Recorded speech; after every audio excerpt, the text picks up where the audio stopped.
नमस्कार, शीतल की कहानियों में आपका स्वागत है। आज की कहानी है बुजुर्गों का सम्मान।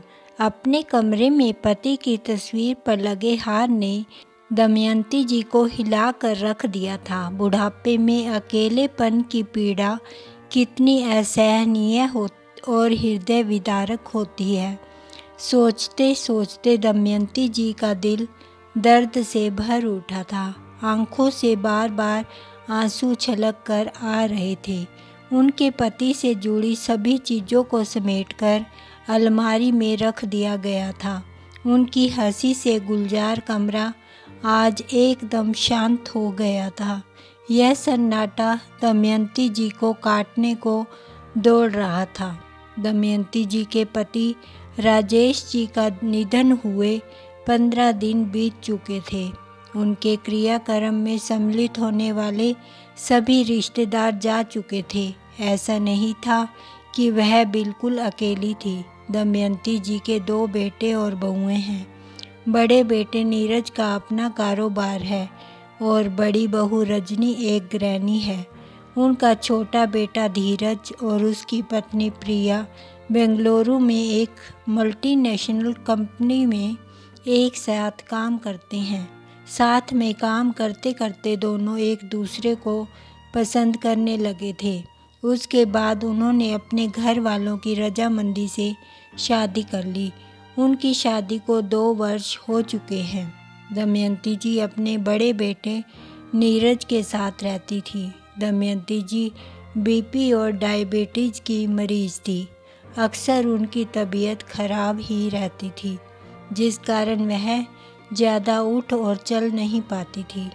जब तक उनके पति जीवित थे, वे उनके खाने पीने से लेकर दवाइयों तक का पूरा ध्यान रखते थे।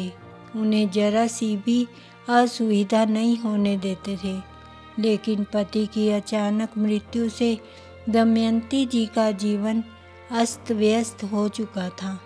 पिता के क्रियाक्रम के बाद उनके छोटे बेटे धीरज और उसकी पत्नी प्रिया को नौकरी पर जाना जरूरी था, इसलिए वे दोनों वापस चले गए।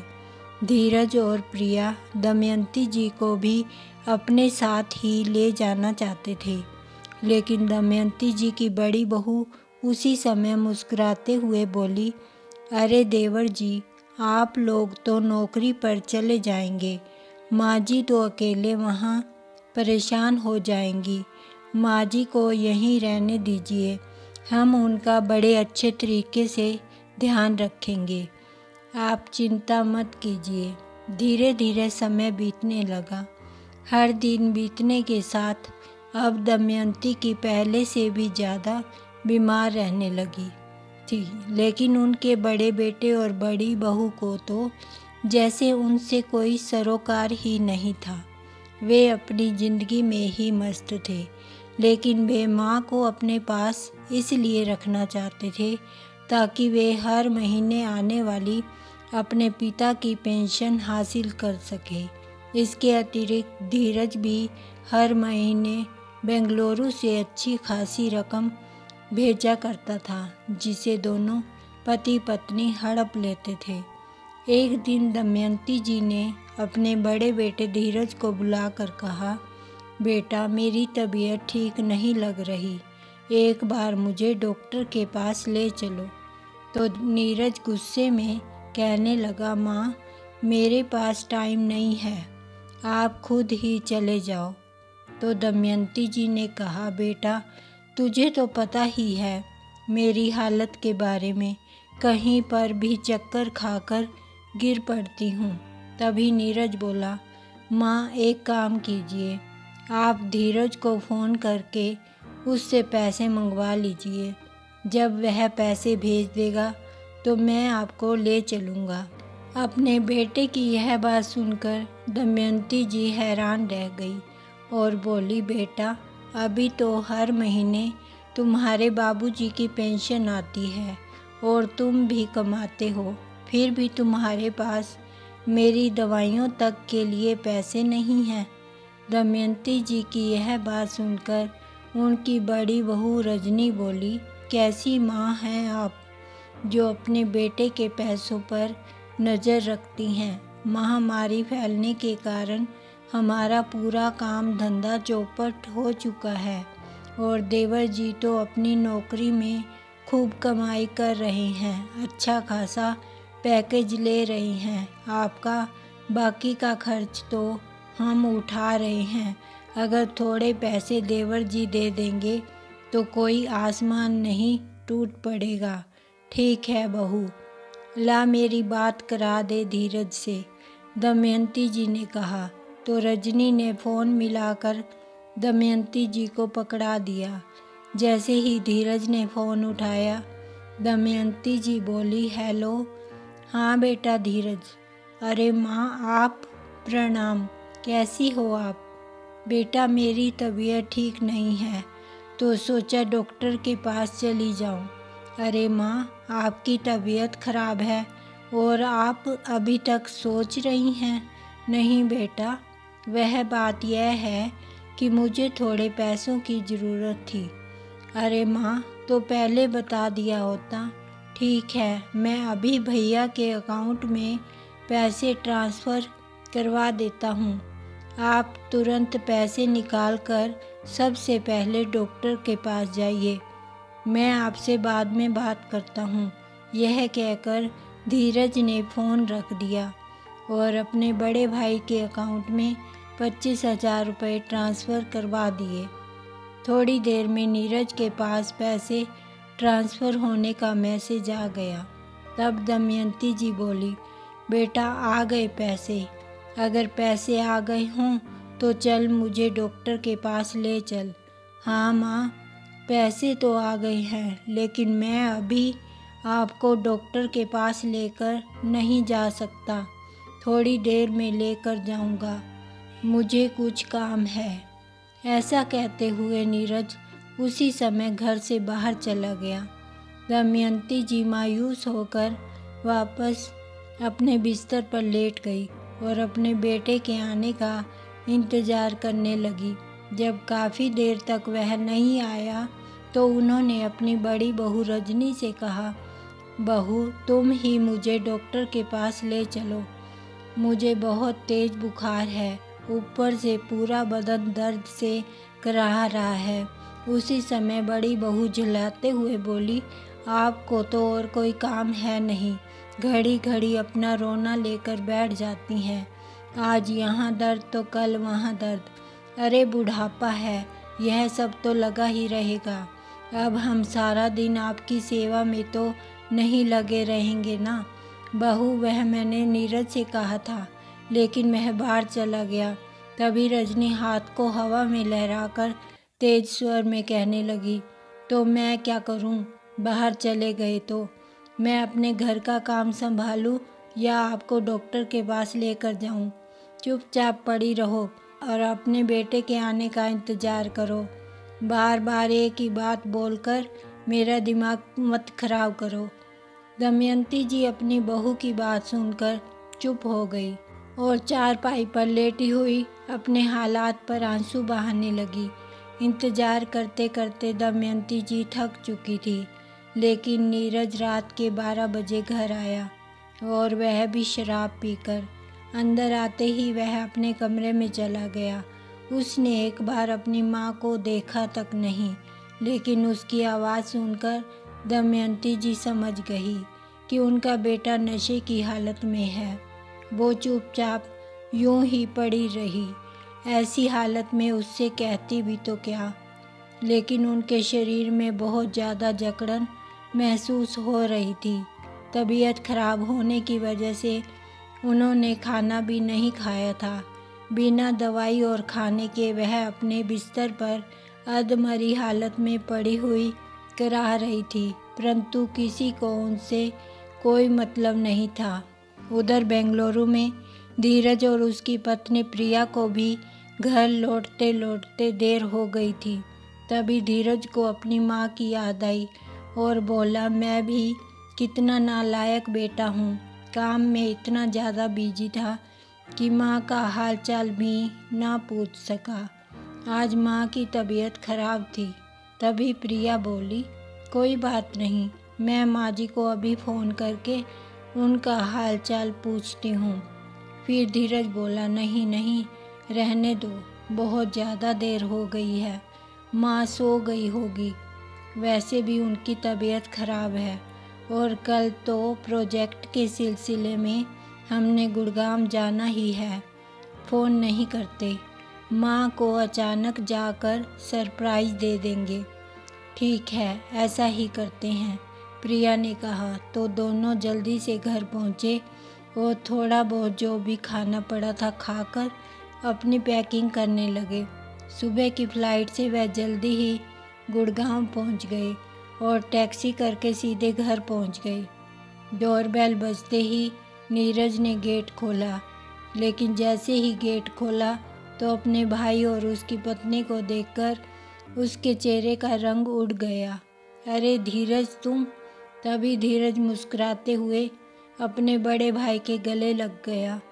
वे तीनों अंदर आए, लेकिन रजनी को कोई खबर ही नहीं थी। वह अपने कमरे में बच्चों के साथ सोई हुई थी। धीरज और प्रिया अपनी माँ के कमरे में गए और नीरज अपने कमरे में पहुंचकर अपनी पत्नी रजनी को जगाने लगा। अरे रजनी, उठो, देखो धीरज और प्रिया आए हैं। जैसे ही रजनी के कानों में धीरज का नाम सुनाई दिया, वह एकदम उठ खड़ी हुई। क्या बात कर रहे हैं आप? सुबह सुबह धीरज कैसे आ धमका? बिखरे हुए बालों में रजनी अचंभित स्वर में बोली। तो नीरज ने कुछ सोचते हुए कहा, यह बात तो मुझे भी समझ नहीं आ रही। यह लोग अचानक कैसे आ गए? हो सकता है कोई काम हो यहाँ। उधर धीरज और प्रिया जब दमयंती जी के कमरे में गए तो वह सोई हुई थी। दोनों ने माँ के चरण स्पर्श किए तो महसूस किया कि उनका शरीर तो बुखार के कारण तपा हुआ था।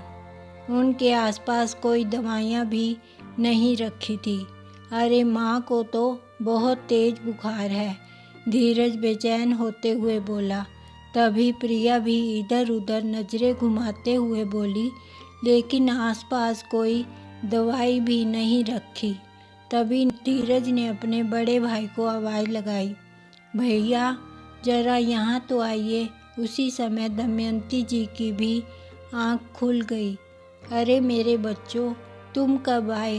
तुमने तो बताया भी नहीं, माँ खुश होकर कहने लगी। तो धीरज बोला, वह सब छोड़िए माँ, आप यह बताइए, आपको इतनी तेज बुखार है, आपने कोई दवाई क्यों नहीं ली?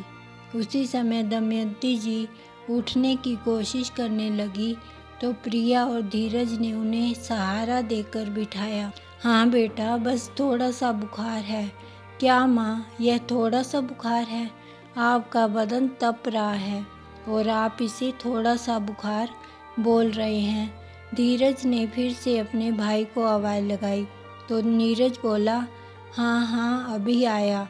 उसी समय नीरज और उसकी पत्नी रजनी दौड़ते हुए दमयंती जी के कमरे में आए तो धीरज ने कहा, माँ को इतनी तेज बुखार है और आप लोगों को परवाह तक नहीं, माँ के पास कोई दवाई भी नहीं रखी।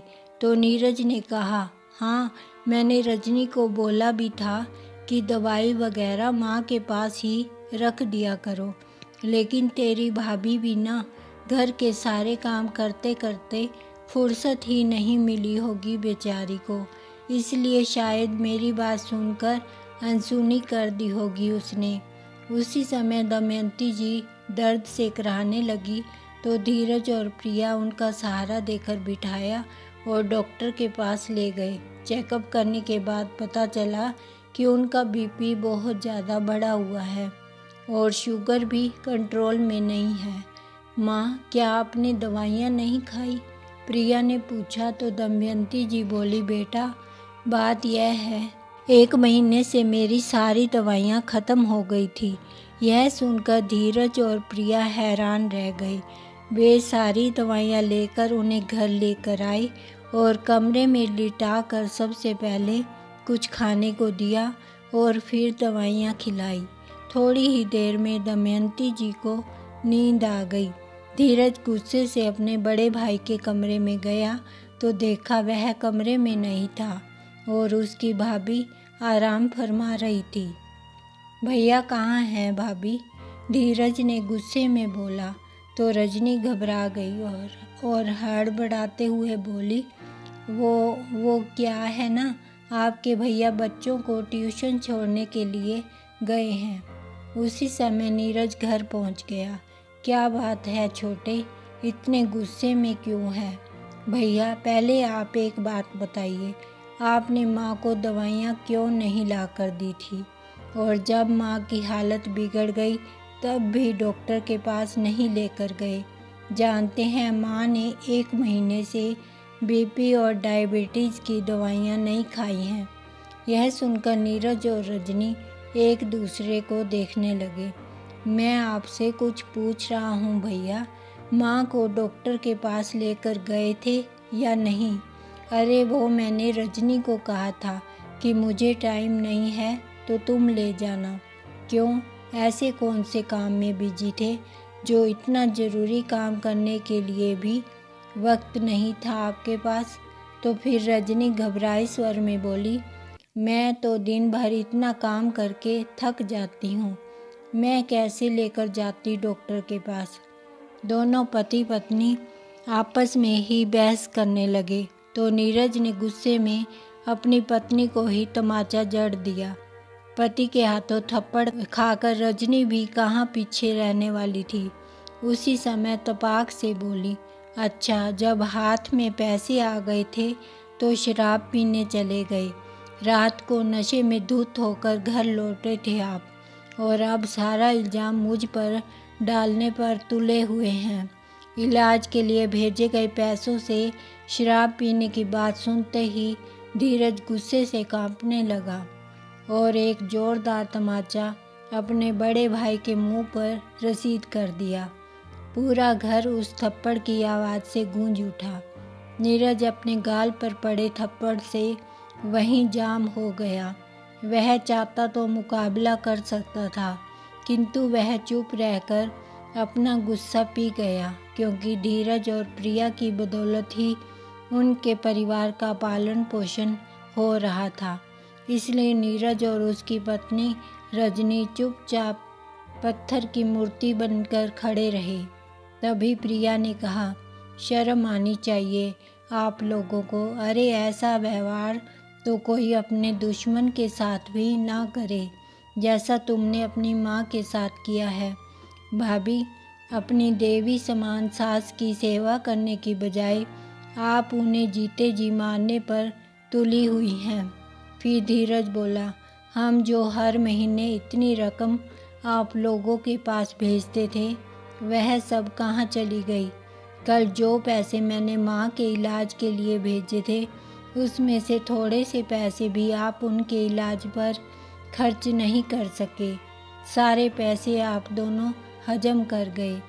इतना कहकर धीरज और प्रिया माँ के कमरे में चले गए। धीरज ने अपनी पत्नी प्रिया को कहा, प्रिया तुम माँ का खास ख्याल रखना, उनकी पूरी सेवा करना और जो भी उनका खाने का दिल हो उन्हें तुरंत बना कर देना।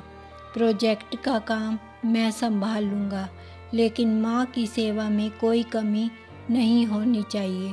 अगर काम 2 दिन में ही हो गया तो हम परसों तक घर के लिए निकल जाएंगे और माँ की तबीयत जैसे ही संभल जाएगी तुम उनका सामान पैक कर लेना। इस पर प्रिया ने कहा, आप बिल्कुल चिंता मत कीजिए, मैं माँ के पास ही हूँ, उनका अच्छे से ख्याल रखूँगी, आप जाइए। अपनी पत्नी से पूरी तरह आश्वस्त होकर धीरज घर से चला गया। उसे प्रोजेक्ट का काम करते करते शाम हो गई। प्रिया ने अपनी सासू माँ के लिए खिचड़ी बनाई, क्योंकि डॉक्टर ने उन्हें हल्का फुल्का खाने को कहा था। खिचड़ी बनाकर उसने उन्हें अपने हाथों से खिलाई। उसके बाद दवाई खिलाई और थोड़ी देर के बाद फल काटकर उन्हें खिलाने लगी। दमयंती जी के शरीर में अभी दर्द बना हुआ था तो प्रिया ने उनकी टांगें भी दबाई। अपनी बहू से इतनी सेवा पाकर दमयंती जी तो उसे आशीर्वाद ही दिए जा रही थी। नीरज और रजनी प्रिया को अपनी माँ की देखरेख करते देखकर जलते भूनते जा रहे थे। इसी जलन के कारण रजनी ने रसोई घर में किसी के लिए खाना नहीं बनाया। लेकिन जब प्रिया ने सब बर्तन खाली देखे तो रजनी को आलू की सब्जी और चपाती बनाने को बोला। अब रजनी उसे मना कैसे कर सकती थी। चुप करके उसने सब कुछ बना दिया। खाना खाते हुए प्रिया ने दमयंती से पूछा, माँ जी, आपका भी कुछ खाने का मन है तो बता दीजिए, मैं बना लाती हूँ। तो माँ ने मना कर दिया। प्रिया अपने कॉलेज के किस्से सुना सुनाकर दमयंती जी को खूब हंसा रही थी, जिस कारण दमयंती जी अपना दुख दर्द सब कुछ भूल गई थी। अपने पति की मृत्यु के बाद आज वह पहली बार हंसी थी। उन्हें ऐसे लगा कि जैसे उनकी ज़िंदगी में खुशियाँ फिर से लौट आई हैं। दमयंती जी के सिर में तेल की मालिश करते हुए प्रिया ने रजनी को सबके लिए डिनर बनाने को बोल दिया। नाक भौं सिकोड़ती हुई रजनी सारे काम करती रही और अपनी मदद करने के लिए अपने पति नीरज को भी उसने बर्तन धोने के काम पर लगा दिया। बच्चे भी अपनी चाची के साथ खूब हंसी ठिठोली कर रहे थे। आज पूरा घर खुशियों से चहक रहा था। धीरज को रात को घर आते आते 8 बज गए। जब घर में आया तो अपनी माँ का हंसता हुआ चेहरा देखकर उसके चेहरे पर भी मुस्कान आ गई। वह भी सबके साथ हंसने बोलने में मशगूल हो गया। अपनी माँ के पास आया और उनके चरणों में बैठकर बोला, माँ, अब कैसी तबीयत है आपकी? अरे देख तो, एक ही दिन में भली चंगी हो गई हूँ। तेरे और प्रिया के आने से तो मेरा कमरा गुलजार हो गया। मेरी बच्ची ने मेरा दिन भर बहुत ख्याल रखा। पूरा दिन एक पैर पर खड़ी रही और ऊपर से अपने कॉलेज के किस्से सुना सुनाकर मुझे इतना हंसाया जितना मैं आज तक नहीं हंसी थी। सौभाग्यवती रहो बहू, दमयंती जी ने उसे गले लगाते हुए कहा। तो प्रिया बोली, अरे आप भी तो वर्ल्ड की बेस्ट सासू माँ हैं। फिर प्रिया ने अपने पति की ओर देखते हुए कहा, अच्छा आप तो बताइए, काम पूरा हुआ या नहीं? तो धीरज बोला, हाँ प्रिया, काम तो हो चुका है, लेकिन आज मैं बहुत थक गया हूँ। ना जाने इस प्रोजेक्ट को ख़त्म करने के चक्कर में कहाँ कहाँ भटकना पड़ा। कल घर पर आराम करके परसों यहाँ से निकलेंगे, फिर तो ना जाने कब यहाँ आना होगा। फिर दमयंती जी ने कहा, हाँ मेरे बच्चों, खूब मस्ती करो। थोड़ी ही देर में प्रिया दमयंती जी के लिए दलिया बनाकर ले आई और अपने हाथ से खिलाने लगी। तभी रजनी आई और बोली, खाना तैयार है भाभी, खाना माँ के कमरे में ही ले आना, हम सब यहीं बैठकर खाएंगे। उधर रजनी प्रिया की ये बात सुनकर तिलमिला उठी, लेकिन चुपचाप सब काम करती रही, क्योंकि कुछ बोल नहीं सकती थी। यह सोचकर कि अगर यह लोग हमें पैसे नहीं देंगे तो हमारा खर्च कैसे चलेगा। लेकिन उन्हें अभी तक यह मालूम नहीं था कि वे दोनों दमयंती जी को अपने साथ ही लेकर जा रहे हैं। जब धीरज और प्रिया के जाने का वक्त आया तो वह माँ का भी सामान पैक करने लगी। उन्हें ऐसा करते देख रजनी दौड़ी दौड़ी आई और फीकी सी मुस्कुराहट के साथ बोली, अरे यह क्या, माँ जी का सामान क्यों पैक कर रहे हैं आप? माँ जी कहाँ जा रही हैं? फिर प्रिया ने कहा, भाभी, हम माँ जी को अपने साथ ही लेकर जा रहे हैं। यह बात सुनते ही रजनी और नीरज दोनों ऐसे स्तब्ध रह गए मानो काटो तो खून नहीं। नीरज घबरा कर बोला, नहीं नहीं, हम माँ का पूरा ध्यान रखेंगे, तुम लोगों को चिंता करने की ज़रूरत नहीं है। अब हम माँ की देखभाल में कोई लापरवाही नहीं बरतेंगे। क्यों माँ, आप ही कुछ बोलिए ना। बड़े बेटे नीरज की यह बात सुनकर दमयंती जी के चेहरे पर दुख के भाव उफान मारने लगे और बोली, बेटा, जब मैं तेरा पहली बार स्कूल में दाखिला करवाया था तो मैं हर थोड़ी देर बाद देखने जाती थी कि कहीं तू रो तो नहीं रहा, तुझे कोई तकलीफ़ तो नहीं, क्योंकि तुम्हारी आँख से एक आंसू भी गिरता था तो मैं परेशान हो जाती थी। पर मुझे हैरानी है कि आज मेरा वही बेटा दिन रात बहते मेरे आँखों के आंसू क्यों नहीं देख पाया। थोड़ा सा प्यार और सम्मान ही तो मांगती थी मैं तुम लोगों से। इतना कहते हुए दमयंती जी की आंखें फिर से नम हो गई। फिर धीरज बोला, नहीं भैया, आप पर भरोसा करके हम पहले ही बहुत बड़ी गलती कर चुके हैं। अब वह गलती हम दोहराना नहीं चाहते। माँ जी हमारे साथ ही रहेंगी और यह तय हो चुका है। धीरज की यह बात सुनकर नीरज और रजनी दोनों गिड़गिड़ाने लगे, क्योंकि उन्हीं के नाम पर वह आज तक रुपए हड़पते आए थे। माँ तो उनके लिए एटीएम कार्ड की तरह थी, इसलिए वे खूब आग्रह करने लगे कि माँ उनके साथ ही रहेगी। लेकिन उनकी सुनने वाला कौन था। छोटा बेटा और बहू अपनी माँ को अपने साथ बेंगलुरु ले गए। अब ना तो नीरज के हाथ में उनके पिताजी की पेंशन आ रही थी और ना ही धीरज उन्हें कोई पैसा भेजता था। रजनी और नीरज को अपने किए पर पछतावा हो रहा था कि यदि वे माँ की थोड़ी सी देखभाल कर लेते तो आज उन्हें यह दिन ना देखना पड़ता। माँ के जाने के साथ ही नीरज की दुकान का काम धंधा बिल्कुल ठप हो गया।